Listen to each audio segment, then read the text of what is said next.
दोस्तों नमस्कार, सलाम, सत श्री अकाल, आदाब। जी हाँ दोस्तों, बात करेंगे अरविंद केजरीवाल की। अरविंद केजरीवाल की जब से हार हुई है, अरविंद केजरीवाल दिल्ली के शहर की गलियों से और सड़कों से इस तरह से गायब हो गए हैं जैसे गधे के सिर से सींग।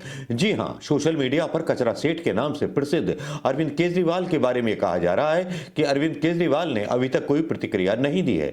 ना उन्होंने ईवीएम के बारे में बोला है, ना चुनाव आयोग पर कोई सवाल उठाए हैं, ना कोई उन्होंने अभी तक प्रेस वार्ता की है। वहीं दूसरी तरफ राहुल गांधी, जिनके बारे में आलोचना करते अरविंद केजरीवाल थकते नहीं थे, वो शीला दीक्षित जिनके बारे में आलोचना करते दिखते मतलब थकते नहीं थे अरविंद केजरीवाल, उन पर आरोप लगाया जा रहा है कि हरियाणा में जब हरियाणा चुनाव हुए थे तब भारतीय जनता पार्टी ने उनके साथ डील की थी, जिस डील के तहत उन्होंने हरियाणा की सारी सीटों पर अपने उम्मीदवारों को लड़ाया और बीजेपी की जीत की राह प्रशस्त कर दी। एक इंटरव्यू में अरविंद केजरीवाल ये दावा करते हुए दिखाई दिए 4 PM के, कि जिसमें कहा कि कांग्रेस का क्या है, कांग्रेस देशभक्त हो ही नहीं सकती, कांग्रेस हमको हराने के लिए लड़ रही है दिल्ली में। तब क्या यही काम अरविंद केजरीवाल ने कांग्रेस को हराने के लिए नहीं किया? गुजरात से लेकर के गोवा हो या हरियाणा हो, जहां पर आम आदमी पार्टी का वजूद नहीं था, वहां अरविंद केजरीवाल ये कोशिश कांग्रेस को हराने की करते रहे। और तो और सोशल मीडिया पर वो तस्वीरें वायरल हो रही हैं जिसमें आतिशी ने अपने दफ्तर से महात्मा गांधी की तस्वीर हटा दी है। उसको लेकर भी लोगों के बीच काफी आक्रोश है। उनका दावा है कि अन्ना आंदोलन के समय गांधी की तस्वीर और बड़े बड़े पोस्टर लगा करके जो आंदोलन भ्रष्टाचार से लड़ने के लिए किया गया था, उसी महात्मा गांधी को उनकी मौकापरस्त राजनीति ने जो था कहीं गायब कर दिया। अरविंद केजरीवाल ने जिसका हाथ पकड़ा उसी को उन्होंने धक्का देकर के गुमनामी के अंधेरे में फेंक दिया। एक पोस्ट में लिखा गया है कि शिकस्त के बाद केजरीवाल छुपा हुआ है, एक बार भी प्रेस या आवाम के सामने मुखातिब नहीं हुआ है। क्यों? जबकि राहुल गांधी ने अमेठी में हारने के बाद हर मौके पर प्रेस का सामना किया है, कभी भी मुंह नहीं छुपाया। केजरीवाल को बाहर निकल करके बात करनी चाहिए। जो आदमी सबको चोर बोलता था और आज खुद चोरों की तरह छुपा हुआ है।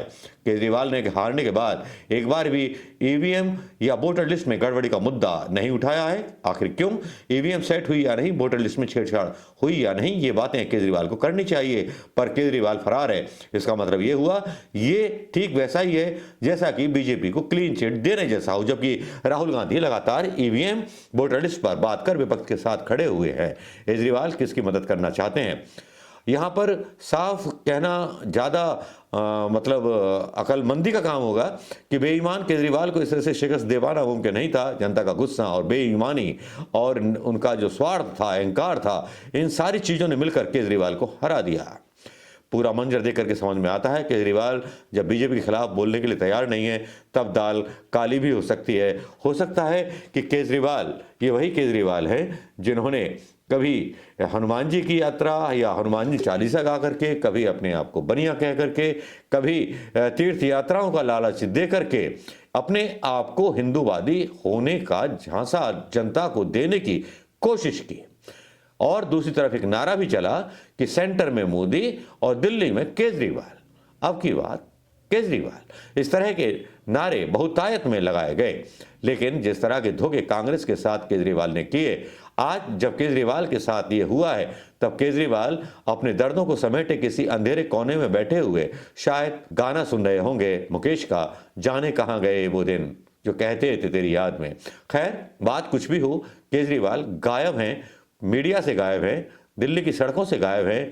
उनका वो हाँ जी ना जी मासूम सा चेहरा गायब है और ये भी कहने को तैयार नहीं है केजरीवाल कि वो एक दिल्ली के अंदर भारतीय जनता पार्टी से एक मजबूत विपक्ष की भूमिका निभाएंगे। दोस्तों, आपका क्या कहना है केजरीवाल के बारे में? कमेंट करके बताइएगा जरूर, क्योंकि आने वाले समय में चुनौतियां और बढ़ने वाली हैं, खासतौर पे इंडिया गठबंधन की।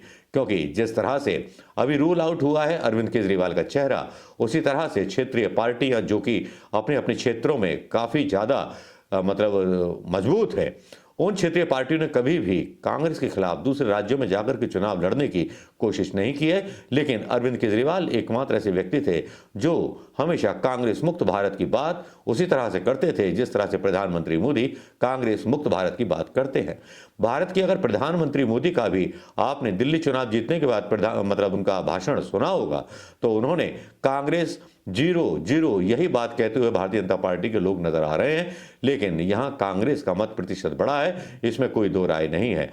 हालांकि टीवी पर जो सीएम के चेहरे हैं उनके फोटो लगाए जाते हैं, लेकिन गोदी मीडिया का कमाल देखिए कि मोदी का चेहरा न लगा करके राहुल का चेहरा उन सीएम के साथ दिखाया जाता है, एक विपक्ष के नेता का।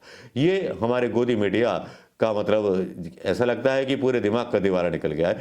अपनी राय जरूर देना दीजिएगा दोस्तों। नमस्कार, जय हिंद।